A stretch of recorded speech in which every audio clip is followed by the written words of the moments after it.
क्या आपने कभी सुना है कि एक खोया हुआ खजाना किसी को अमीर नहीं बल्कि शापित बना देता है?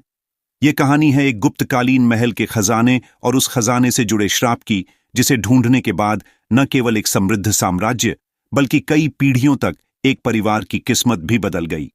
गुप्तकाल का वैभव काफी समय पहले भारत में गुप्त साम्राज्य का शासन था। यह साम्राज्य अपनी समृद्ध संस्कृति और कला के लिए प्रसिद्ध था। राजधानी में स्थित राजा मिहिरकुल का महल ऐसा था मानो वह स्वर्ग से उतरा हो। महल में गहनों से सजा खजाना, सोने की मूर्तियां और अनमोल रत्न थे। राजा ने अपने खजाने को महल के सबसे गहरे कमरे में छिपा कर रखा था, लेकिन महल के खजाने के बारे में एक दिलचस्प कहानी थी। राजा मिहिरकुल की इच्छा शक्ति इतनी प्रबल थी कि उसने तय किया कि खजाना केवल वही पाएगा जो उसके निष्ठुर श्राप का सामना कर सके। उसने एक श्राप दिया था कि जो भी इस खजाने को चुराएगा वह स्वयं या उसके वंशज कभी खुश नहीं रहेंगे। समय के साथ महल का खजाना छिपा रहा और राजा मिहिरकुल की मृत्यु के बाद महल और उसका खजाना एक रहस्य बन गया। कई सालों तक महल वीरान पड़ा रहा, लेकिन खजाने की खोज करने वाले साहसी लोग आते रहे। एक दिन गांव के पास एक युवक वीरेंद्र आया। वह एक साधारण किसान था, लेकिन वह खजाने की खोज में बहुत दिलचस्पी रखता था। वीरेंद्र ने सुना था कि महल के खजाने के बारे में एक पुरानी कहानी प्रचलित थी, जिसमें कहा जाता था कि जो कोई भी उस खजाने को प्राप्त करेगा वह अत्यधिक संपत्ति और शक्ति का मालिक बनेगा। वीरेंद्र ने महल के खजाने की खोज शुरू की।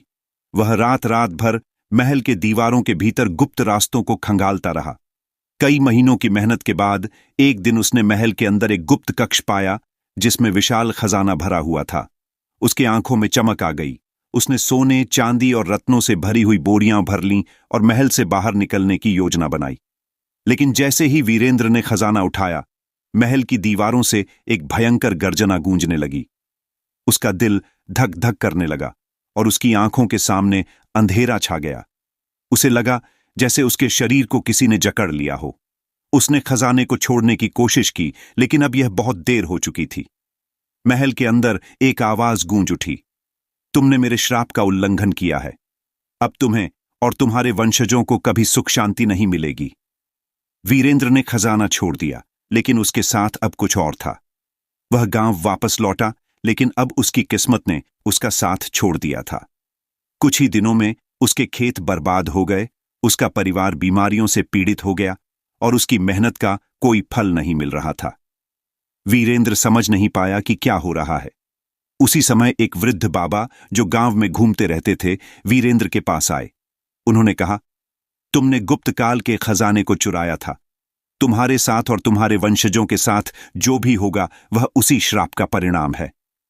वीरेंद्र ने बाबा से मदद की गुहार लगाई और बाबा ने उसे बताया, यह श्राप तब तक जारी रहेगा जब तक तुम खजाने को उसी स्थान पर नहीं लौटा दोगे जहां से तुमने उसे लिया था। वीरेंद्र ने बाबा की सलाह मानी और वह महल वापस लौट आया। उसने रात के अंधेरे में खजाने को उसी कमरे में वापस रखा जहां से उसने उसे लिया था। जैसे ही खजाना अपने स्थान पर वापस पहुंचा, महल के भीतर से एक शांति की लहर गूंजने लगी और अंधकार की बजाय रोशनी फैलने लगी। अगले ही दिन वीरेंद्र को उसके खोए हुए खेतों से अच्छी फसल मिली और उसका परिवार भी स्वस्थ हो गया। लेकिन वह जान चुका था कि किसी भी अनैतिक रास्ते से पाया गया धन कभी सुख नहीं दे सकता। यह कहानी यह सिखाती है कि धन और शक्ति का सही रास्ता कभी भी चोरी या छल से नहीं प्राप्त किया जा सकता। गुप्तकाल का खजाना सिर्फ एक प्रतीक था, यह दर्शाने के लिए कि जो चीज आसानी से मिल जाए उसका मूल्य नहीं होता, और जो किसी गलत तरीके से प्राप्त हो वह हमेशा नुकसानदेह होता है। वीरेंद्र ने अपना श्राप खत्म करने के लिए सही रास्ते पर चलने का निर्णय लिया, और यही उसकी असली जीत थी।